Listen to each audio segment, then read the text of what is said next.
بسم الله الرحمن الرحيم. اللهم لك الحمد كما ينبغي لجلال وجهك وعظيم سلطانك. اللهم لك الحمد حتى ترضى، ولك الحمد إذا رضيت، ولك الحمد بعد الرضا. لك الحمد بالإسلام، ولك الحمد بالقرآن، ولك الحمد أن شرعت لنا خير شرائع دينك، وأن أرسلت لنا خير رسلك محمدا صلى الله عليه وعلى آله وسلم تسليما كثيرا. C'est bon, on s'est compris? Salli wa sallim al Habib, dit sallallahu alayhi wa sallam, s'il te plaît. Dis, je sais que tu es en recherche active d'apaisement et de sérénité et de stabilité. Je le sais, wallahi, je le sais. Et pour atteindre cette stabilité, cette sérénité, cet apaisement, tu vas devoir, Inch'Allah, prendre des décisions et des mesures qui changeront ta vie et qui la métamorphoseront. Parmi ces décisions, c'est ta réconciliation avec Allah subhanahu wa ta'ala. Si tu as hérité l'islam comme Djallaba, si tu es né musulman, comme tout le monde, mais si tu l'as hérité surtout d'une famille dite musulmane, réconcilie-toi avec Allah subhanahu wa ta'ala. Installe l'islam dans ta vie et installe l'islam dans ton cœur et dans ta vie, dans ton comportement. Ensuite, prends Muhammad sallallahu alayhi wa sallam, la miséricorde qui a été envoyée à l'humanité, comme miséricorde, le messager d'Allah subhanahu wa ta'ala, la création d'Allah subhanahu wa ta'ala la plus aimée par Allah subhanahu wa ta'ala, prends-le comme modèle. Et ton début avec Muhammad sallallahu alayhi wa sallam réside dans le fait que dès que tu entends son nom, tu dis sallallahu alayhi wa sallam. Dès que tu prononces son nom, tu dis sallallahu alayhi wa sallam. L'ordre est arrivé de chez Allah subhanahu wa ta'ala. Inna Allah wa malaikatahu yusalluna ala nabi. Ya ayyuhalladhina amanu sallu alayhi wa sallimu taslima.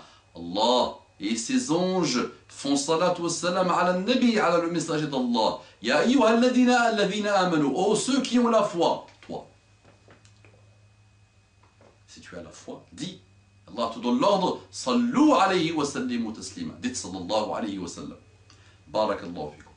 Rabbi shrah li sadri wa yassir li amri wahlul uqdatan min lisani yafqahu qawli.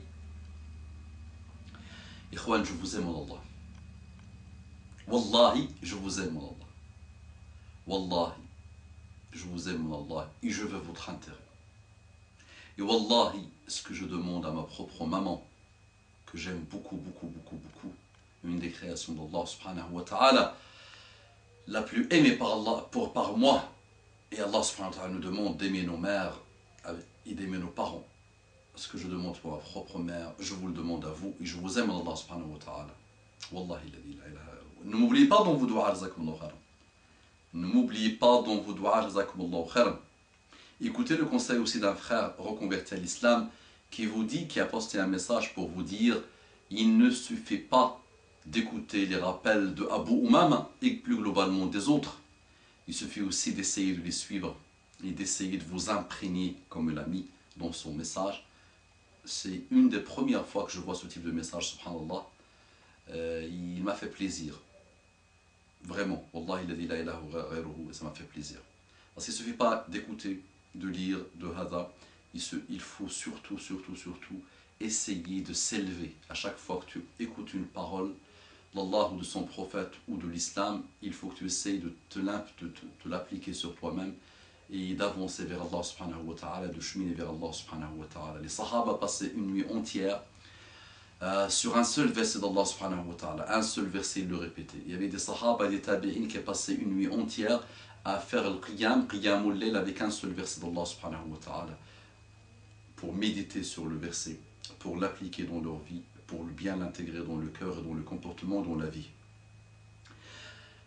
Salam alaikum wa rahmatullahi wa barakatuh. Que la paix d'Allah subhanahu wa ta'ala, sa miséricorde et ses bénédictions soient sur vous, mes frères et sœurs partout dans le monde. Bonjour mes frères et sœurs en humanité, comment allez-vous? Mes frères et sœurs en humanité, respect. Mes frères et sœurs en humanité, respect. Soyez les bienvenus dans mon monde à moi, virtuel et réel. Mes frères et sœurs en humanité, vous entendez qu'ils veulent débattre sur l'islam. Moi, je vous invite à débattre sur l'islam. Vous n'avez pas remarqué que quand ils veulent débattre de l'islam, ils débattent entre eux sans jamais inviter les musulmans. La fameuse commission Stasi, Ils ont invité tout le monde. Tous les jours, tu entendais tous les jours des émissions sur toutes les chaînes françaises, mais tu ne voyais jamais une musulmane parler de l'islam. Ils parlent au nom des musulmans, mais ils ne laissent jamais les musulmans parler. Alors que les musulmans, c'est 1,6 milliard de musulmans, alhamdoulilah, et il y a de tout dedans. Et il y a vraiment de tout. Toutes les races, toutes les langues, tous les milieux sociaux, tous les niveaux intellectuels, tous les types de diplômes, tous les âges, tous les pays, toutes les races. Subhanallah, et on invite tout le monde pour parler d'islam et de l'intérêt de l'islam, et on laisse les musulmans ne demandent même pas leur avis, ce qui est extraordinaire. Un musulman t'invite, mon frère, ma soeur en humanité, à un dialogue. J'ai toujours dit, argumentons, faisons bouger la matière du cerveau pour rapprocher la matière du cœur. J'aime bien cette phrase que j'ai trouvée par la grâce d'Allah subhanahu wa ta'ala. Argumentons avec la matière du cerveau pour faire rapprocher la matière du cœur. Donc vous êtes les bienvenus dans mon monde virtuel et même dans mon monde réel. Autour d'un thé, autour d'un café, autour d'un lait, autour d'un jus d'orange, autour de ce que vous voulez et qu'on échange et qu'on discute. L'intérêt et le but c'est te connaître et que tu me connaisses. Allah subhanahu wa ta'ala dit dans le Coran, يا أيها الناس إنا خلقناكم من ذكر وأنثى وجعلناكم شعوبا وقبائل لتعارفوا إن أكرمكم عند الله أتقاكم. Oh les gens, il n'a pas dit oh les musulmans, oh les gens, on vous a créé d'un mâle et d'une femelle et on a fait de vous des nations, شعوبا وقبائل, des tribus pour que vous vous entreconnaissiez. Voilà, nous sommes différents à la base, nous sommes des peuples, des nations différentes pour qu'après, pour qu'on fasse l'effort d'aller connaître l'autre, d'aller découvrir l'autre, d'aller échanger avec l'autre, d'aller apprendre de l'autre, d'aller enrichir l'autre, d'aller s'enrichir de l'autre. Eh oui, est-ce que vous avez déjà entendu une religion, un système qui a commencé par ça? Aujourd'hui, 1400 ans après Mohammed sallallahu alayhi wa sallam, plus de 2000 ans après Jésus-Christ, on se refuse, on se déteste. Même vos dirigeants détestent l'autre, ne veulent pas entendre parler de l'autre, se refusent par rapport à l'autre. Ils refusent d'ouvrir des portes à l'autre. Ils passent leur temps à refuser l'autre. Dans les entreprises, ils veulent qu'on mette un CV sans le nom de l'autre. Parce que le nom de l'autre donne une indication sur l'origine de l'autre. Il est arabe ou musulman, il habite dans le 93.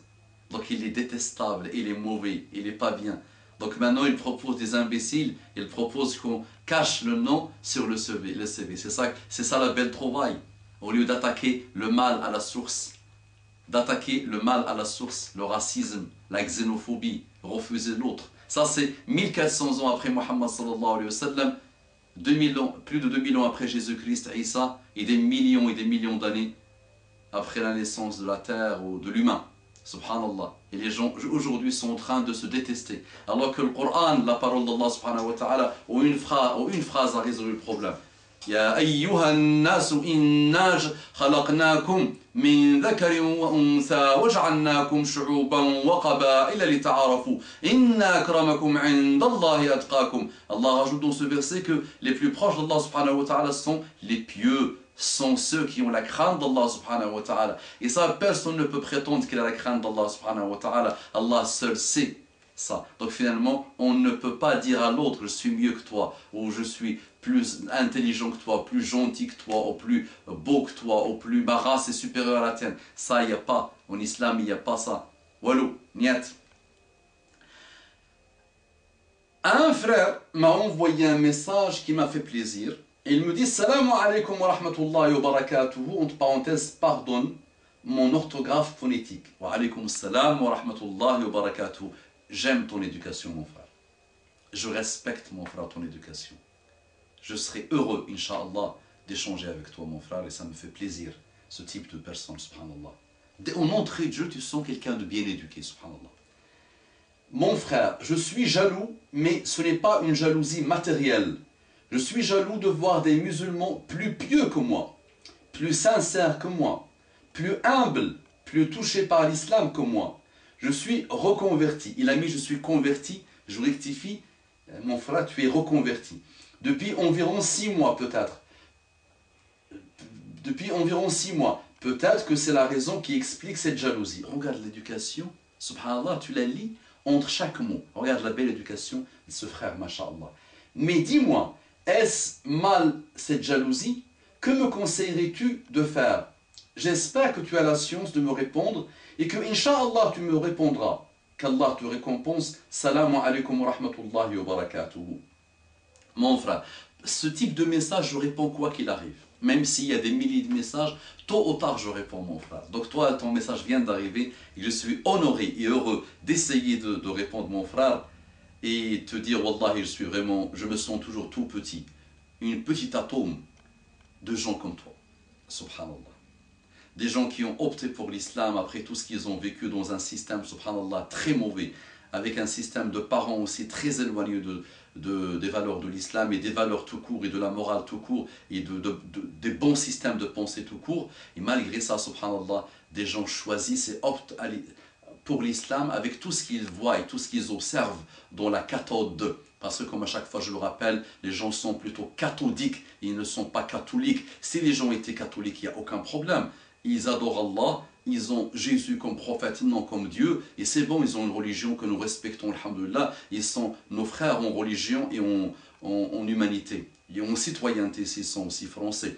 Mais les gens sont plutôt cathodiques malheureusement. Et regarde ce frère qui est né dans tous ces systèmes malheureux, regarde comment il a opté pour l'islam, et il a que 6 mois dans l'islam, et regarde en quelques lignes, il te donne des leçons de morale, de comportement et de bonne conduite, subhanallah, et de politesse. Regarde, mashallah, tous les cris qu'il a écrits, un concentré de bonheur. J'aime bien ce type de message, subhanallah. Qu'Allah te récompense toi aussi, mon frère. Donc mon frère, je vais te dire, incha'Allah, ce que c'est que le hasad. Ce que tu es, c'est pas ça le hasad. Je te dis, je t'annonce la bonne nouvelle, ce n'est pas ça le hasad. Ce n'est pas ça l'envie. Donc, al-hasadou, je vais l'expliquer, incha'Allah, en arabe avec des versets et des traductions. J'ai fait un petit rapport, incha'Allah, pour mon frère. Al-hasadou huwa tamanni al-hasidi zawal al-naf'i والخير من عند المحسود أي كراهية الحاسد نعمة الله على أخيه وحبه لزوالها عنه. الحسد, l'envie, c'est que le hasid, l'envieux, veut que la ni'ma, le bienfait d'Allah, qu'il soit de din ou qu'il soit de dunya, quitte le mahsoud, quitte celui qui l'a envié. Le hasid, il est un malheureux, est un malade mental et quelqu'un qui va vivre toute sa vie mesquine dans la décadence psychologique et la décadence morale, parce qu'il ne sera jamais heureux, il ne sera jamais satisfait, parce que plus il voit quelqu'un de meilleur que lui en din ou en dunya, en din, religion, au moral, au bon comportement, au dunya, les choses de la dunya, du bas monde, richesse, diplôme, et ce genre de choses, plus il va être malheureux, plus il va être mécontent. Donc, min ind al-mahsoud ay karahiyatul hasid, ni'mata Allah ala akhi لزوالها عنه وحبه زوالها عنه. Donc ce hasid là, il déteste le hasid, le mahsoud, pour une ni'ma qu'Allah lui a donnée. Donc finalement, il n'est même pas satisfait du destin d'Allah subhanahu wa ta'ala. Donc son iman lui-même est zigzagué. Parce que nous devons être satisfaits du destin d'Allah subhanahu wa ta'ala, qu'il soit bon, qu'il soit mauvais. Qu'on le prenne comme bon, qu'on le prenne comme mauvais. On doit être satisfait. Donc le hasid, c'est à la base quelqu'un qui a une foi zigzaguée. Quelqu'un qui va être malheureux dans le cœur et qui va avoir une haine viscérale contre l'autre parce qu'il pense qu'il est meilleur que lui. Parce qu'il pense qu'il a des choses mieux que lui. C'est ça le hasid malheureusement. Et on les voit partout, subhanallah. Et beaucoup des problèmes de la Ummah actuellement et beaucoup de problèmes du monde actuellement est dû à l'hasad. Le pauvre a une haine viscérale contre le riche. Le moins diplômé a une haine viscérale contre celui qui est un peu plus diplômé. Avec celui qui a une beauté, subhanallah, ou celle qui a une beauté, subhanallah, qu'Allah lui a donnée, l'autre ne l'aime pas parce qu'il a cette beauté. À quelqu'un qui a une science, l'autre ne l'aime pas et il est jaloux de lui, il l'attaque sur internet, il l'attaque partout parce qu'il a un peu de science de plus par rapport à lui. Donc le hasad, c'est tamanni zawal al-ni'mati an akhika. Donc c'est que tu demandes, c'est que tu fais tout pour que cette ni'ma quitte ton frère. D'accord? Il y a même des gens qui ont ça dans le cœur, donc ils ont cette volonté que la ni'ma, que le bienfait que son frère a, le quitte, Mais en plus, il commence à le traduire dans des actes. Il commence à faire de la sorcellerie, il commence à le voler, il commence à le dénigrer, il commence à faire des choses pour que cette ni'ma le quitte. Vous voyez, il commence à faire de la ruse, il commence à être rusé pour que la ni'ma que le frère a le quitte, subhanallah. Voilà. Le Coran, Allah subhanahu wa ta'ala nous parle de l'hasad dans le Coran. Nous disons وَدَّ كَثِيرٌ مِّنْ أَهْلِ الْكِتَابِ لَوْ يَرُدُّونَكُمْ مِّن بَعْدِ إِيمَانِكُمْ كُفَّارًا حَسَدًا مِّنْ عِندِ أَنفُسِهِمْ مِّن بَعْدِ مَا تَبَيَّنَ لَهُمُ الْحَقُّ. Traduction, comme ça on reste fidèle à la traduction. Nombre de gens du livre aimeraient par jalousie de leur part pouvoir vous rendre mécréants après que vous avez cru et après que la vérité s'est manifestée à eux. Un autre verset d'Allah subhanahu wa ta'ala, le premier c'est le verset 109 de la Baqara, de la vache, le Baqara. Deuxième verset, Am yahsuduna an-nasa ala ma atahum min fadlihi. Envie-t-il aux gens ce que Dieu leur a donné de par sa grâce? Ça c'est le verset 54 de Surat An-Nisa, Surat les femmes. Un autre verset, Wa min sharri hasidin idha hasad. Wa min sharri hasidin idha hasad. La sourate l'avant-dernière du Coran, verset 5, sourate al-Falaq. Et je demande refuge auprès d'Allah subhanahu wa ta'ala du mal de l'envieux quand il envie. Imagine. Allah subhanahu wa ta'ala nous demande de répéter cette sourate, et cette sourate qui nous sert à faire ruqya à nous-mêmes, c'est une des bases de la ruqya musulmane. C'est cette sourate où on doit demander le refuge auprès d'Allah subhanahu wa ta'ala de l'envieux. Tellement son char, tellement son mal est extraordinaire. Son mal est ravageur, son mal est destructeur. Il vit pour que la ni'ma te quitte, pour t'enlever la ni'ma d'Allah subhanahu wa ta'ala. Il est jamais stable, il est méchant, il est mesquin, il est bas, sauf ceux qui se repentissent. Et le Nabi sallallahu alayhi wa sallam nous rappelle que Al-Hasadu ya'kul hasanati kama ta'kul an-naru al-hatab. Le hasad, ce hasad-là, avec lequel tu es envieux dans ton cœur, et en plus tu traduis cet acte-là, vraiment avec des actes, subhanallah, ce hasad-là, cette envie-là, mange tes hasanat à toi finalement. C'est toi qui es perdant. Mange tes hasanat à toi comme mange le feu le bois. Le bois que tu mets dans la cheminée, tu vois comment le feu le mange, comme tes hasanat quand tu es envieux. Donc, et contre le mal de l'envieux quand il envie. Un autre verset d'Allah subhanahu wa ta'ala, وَاتْلُ عَلَيْهِمْ نَبَأَ ابْنَيْ آدَمَ بِالْحَقِّ إِذْ قَرَّبَا قُرْبَانًا فَتُقُبِّلَ مِنْ أَحَدِهِمَا وَلَمْ يُتَقَبَّلْ مِنَ الْآخَرِ قَالَ أَقْتُلَنَّكَ قَالَ إِنَّمَا يَتَقَبَّلُ اللَّهُ مِنَ الْمُتَّقِينَ. Et raconte-leur en toute vérité l'histoire des deux fils d'Adam. Les deux offrirent des sacrifices.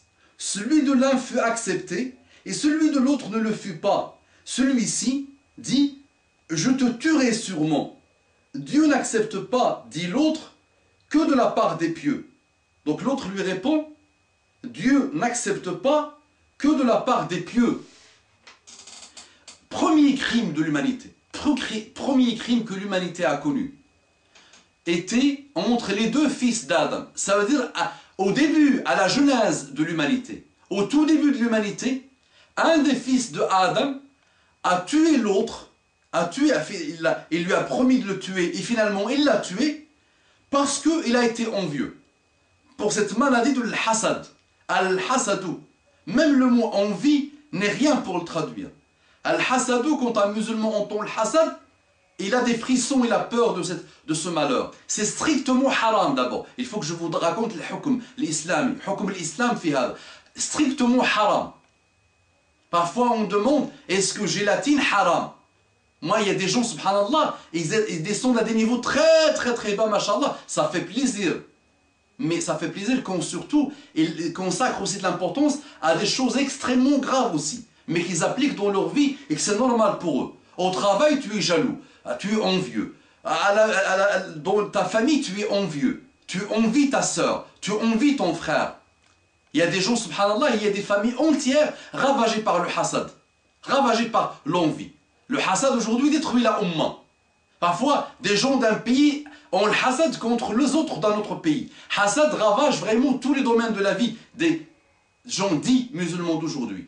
Et ce n'est pas quelque chose aujourd'hui qu'on apprend, qu'on met en garde, subhanallah, dans les écoles. Alors il faut mettre dans les écoles, partout dans le monde, des ateliers. Arrêtons de parler, mettons en place des ateliers aussi. Vraiment, des cas pratiques pour montrer à la jeunesse dès tout petit que c'est strictement haram, strictement interdit. Notre prophète bien-aimé, sallallahu alayhi wa sallam, le maître de l'humanité, celui qui enseigne à l'humanité. Le hasad, vous le trouvez dans les partis politiques. Entre les politiques eux-mêmes, ils ont une haine viscérale. Chacun a une haine viscérale contre l'autre. L'autre, chacun n'aime pas le bienfait d'Allah qu'il a donné à l'autre. Vous le trouvez dans le business. À mort dans le business, malheureusement. Vous le trouvez partout. Regardez le mu'allim, qu'est-ce qu'il a dit. Sallallahu alayhi wa sallam. Dis sallallahu alayhi wa sallam, je t'ai vu, tu as oublié, tu es concentré. Tu es concentré. Alors je dois être concentré sur Muhammad sallallahu alayhi wa sallam. Dis sallallahu alayhi wa sallam. Allez, Allah, avec les yeux dans les yeux. Notre prophète bien-aimé nous dit, sallallahu alayhi wa sallam, لا تباغضوا ولا تحاسدوا ولا تدابروا وكونوا عباد الله إخوانا وكونوا عباد الله إخوانا ولا يحل لمسلم أن يهجر أخاه فوق ثلاث لا يحل لمسلم أن يهجر أخاه فوق ثلاث اسمع لا تباغضوا ولا تحاسدوا ولا تدابروا وكونوا عباد الله إخوانا ولا يحل لمسلم أن يهجر أخاه فوق ثلاث. Ne vous détestez pas, ne vous enviez pas les uns les autres, et ne fuyez pas les uns les autres, et soyez des serviteurs de Dieu, frères. Soyez des serviteurs de Dieu, frères. Mohammed nous dit, soyez ibadallahi, et soyez frères. La fraternité musulmane. Il n'est pas permis à un musulman de fuir son frère au-delà de 3 jours. Il n'est pas permis à un musulman de fuir son frère plus de 3 jours. Il n'est pas permis à un musulman d'être en guerre, en insulte, en dénigrement, en froid avec son frère plus de 3 jours. Apprenons du prophète de Muhammad sallallahu alayhi wa sallam et que chacun de nous observe combien de personnes avec qui il est en guerre, souvent sur des futilités et souvent par une vraie jalousie et une vraie hasad, surtout vraie envie. Qala Rasulullah sallallahu alayhi wa sallam. Et c'est là ton cas, mon frère. Mon frère à moi bien-aimé, que j'aime mon Allah subhanahu wa ta'ala, je suis ravi avec toi, je suis vraiment très heureux de toi. Mon frère, c'est ton cas à toi. Écoute bien. Qala Rasulullah sallallahu alayhi wa sallam. La hasada illa fi ithnatayn. La hasada illa fi ithnatayn. رجل آتاه الله مالا فسلطه على هلكته في الحق ورجل آتاه الله الحكمة فهو يقضي بها ويعلمها آتاه الله الحكمة فهو يقضي بها ويعلمها. L'envie n'est permise que dans 2 cas. Le hasad n'est permis que dans 2 cas. Un homme à qui Dieu a donné une fortune, il lui a donné la force de la dépenser dans les causes justes. Un homme à qui Dieu a donné une fortune, il lui a donné la force de la dépenser dans les causes justes. Un homme à qui Dieu a donné une sagesse, un savoir entre parenthèses, qu'il emploie pour arbitrer les litiges et qu'il enseigne aux autres. Eh oui. Deuxième fois, un homme à qui Dieu a donné une sagesse, entre parenthèses un savoir aussi, qu'il emploie pour arbitrer les litiges et qu'il enseigne aux autres. Tu peux, mon frère, faire le ribta. الغبطة الغبطة هو أن تحب ما أعطى الله لأخيك. C'est que tu souhaites. Le ribta, c'est que tu aimes ce que Allah a donné à ton frère et que tu demandes à Allah de te le donner à toi. Surtout quand il s'agit de ce hadith de Muhammad sallallahu alayhi wa sallam où il te dit il n'y a pas de hasad sauf dans 2 choses. Donc tu peux avoir cette ribta, même pas le hasad, cette ribta bénéfique, de voir ton frère qui a beaucoup d'argent. Mais subhanallah, il fait tout pour donner, pour construire des écoles, pour donner aux pauvres, pour donner aux nécessiteux, pour soulager les pauvres, pour soulager les endettés, pour. Voilà. Celui-là, tu peux dire, Ya Rabbi, je veux être comme lui. Ya Rabbi, donne-moi ce que tu lui as donné à lui et donne-lui encore plus et plus à ce frère. Voilà. Et deuxième cas où tu peux aussi avoir cette ribta, c'est le cas où tu veux avoir une science, une sagesse, pour que tu enseignes aux autres, pour que tu apprennes aux autres, pour que tu réconcilies les autres, pour que tu arbitres entre ceux qui ont des litiges, pour que tu sois un délice ambulant, pour que tu sois quelqu'un qui apporte la science sincère, la science pieuse, celle qui rapproche les gens de paradis et d'Allah subhanahu wa ta'ala. Dans ce moment-là, tu es dans ce cas-là. Toi, tu aimes ça. Tu aimes tes frères, mon frère. Tu aimes tes sœurs qui ont cette religion d'Allah subhanahu wa ta'ala. Mais sache, mon frère, que toi aussi, regarde-moi ton frère en islam, je suis heureux et j'ai la ribta par rapport à toi. Parce que depuis ta première lettre jusqu'à ta dernière lettre, tu as été respectueux. Tu as été quelqu'un de délicieux. Quelqu'un qui fait des doigts, quelqu'un qui se corrige, quelqu'un qui se rectifie, quelqu'un qui essaye de trouver des excuses, quelqu'un qui dit, ben voilà, parce que peut-être je suis converti depuis 6 mois, voilà, tu as beaucoup de choses en toi bien, ya akhi. Et nous devons apprendre de toi. Donc moi aussi, mon frère, arbituka ala ma ataka Allah subhanahu wa ta'ala. Je suis vraiment c'est un mot qu'on ne peut pas traduire, mais je demande à Allah subhanahu wa ta'ala qu'Allah te donne encore plus de bons comportements et qu'Allah subhanahu wa ta'ala nous donne aussi plus de bons comportements. Donc rassure-toi mon frère, c'est bien d'aimer ce que les frères ont. Voilà. Mais sache que même les sahaba, Allah subhanahu wa ta'ala leur a donné chacun quelque chose par lequel ils dépassaient les autres. Tous les sahaba ne sont pas dans le même moule, ne sont pas pareils dans tout. Chacun, Allah subhanahu wa ta'ala lui a donné quelque chose. Et les tabi'in aussi. Et parfois, toi, tu es quelqu'un qui aime le jeûne. Ça veut dire tu jeûnes du lundi, le jeudi, tu jeûnes, tu es le spécialiste du jeûne. Tu te trouves heureux, ça t'aide à te cheminer vers Allah. Tu as un autre qui n'est pas quelqu'un qui jeûne beaucoup, mais c'est quelqu'un qui, il a dans sa poche 1000 euros, il voit quelqu'un de pauvre, il donne 700 euros là où 800 euros. Et il est toujours dans la quête d'aider les autres, d'apporter aux autres. Donc chacun de nous, Allah subhanahu wa ta'ala lui a donné quelque chose par lequel il essaye toujours de cheminer vers Allah subhanahu wa ta'ala. Donc toi peut-être tu as des bons comportements, tu es un délice, tu es respectueux. Par ça, il ne suffit même pas trop de parler. Avec ce comportement, Allah pourra guider beaucoup de monde. Alors que peut-être ton frère qui jeûne beaucoup, qui donne l'impression qu'il est pieux, mais peut-être entre lui et Allah dans sa chambre ou là dans sa maison, il fait des choses que Shaitan ne fait pas par exemple. Parfois, parce que souvent nous sommes schizophrènes malheureusement. Donc qu'Allah nous donne la piété dans tous les cadres de vie, dans tous les domaines de vie, et surtout quand nous sommes tout seuls, quand Allah seul est en train de nous regarder. C'est ça une des piétés les plus élevées. Donc toi mon frère, d'après les lignes que tu as écrites, en général les reconvertis sont comme ça, subhanallah, ils ont cette conscience morale, ils ont cette conscience professionnelle, ils ont cette conscience du respect de l'autre, et ils ont cette conscience de l'ouverture vers l'autre. Quand l'islam arrive, ils les élèvent encore et encore et encore et encore. Sois heureux de toi mon frère, qu'Allah te bénisse, qu'Allah bénisse tous les reconvertis, qu'Allah bénisse tous ceux qui ont hérité l'islam comme un djellaba, mais qui ont eu un déclic à un moment donné de leur vie, et qu'Allah éloigne le hasad de nos cœurs, et qu'Allah nous fasse des gens qui sont satisfaits du destin d'Allah subhanahu wa ta'ala, parce que être satisfait du destin d'Allah subhanahu wa ta'ala, c'est le 6e de la foi. Bismillahirrahmanirrahim. قل أعوذ برب الفلق من شر ما خلق ومن شر غاسق إذا وقب ومن شر النفاثات في العقد ومن شر حاسد إذا حسد. L'envieux est dangereux. L'envieux est un mal ambulant. L'envieux ne peut pas vivre heureux. L'envieux vit toujours dans l'instabilité totale. Il veut que le mal, qu'Allah nous préserve des envieux et qu'Allah enlève chaque atome d'envie, chaque atome de mal de nos cœurs. أقول قولي هذا واستغفر الله لي ولكم فاستغفروه إنه كان غفارا رحيما. Qu'Allah vous bénisse, qu'Allah nous guide. Osez propager cette vidéo, qu'Allah vous bénisse. اللهم ارضنا وارض عنا، اللهم اقبلنا وتقبل منا، اللهم اجعلنا ممن يستمعون القول فيتبعون احسنه، اللهم ارنا الحق حقا وارزقنا اتباعه وارنا الباطل باطلا وارزقنا اجتنابه. وصل اللهم وسلم وزد وبارك على سيدنا محمد وعلى آله الطيبين الطاهرين. السلام عليكم ورحمة الله وبركاته.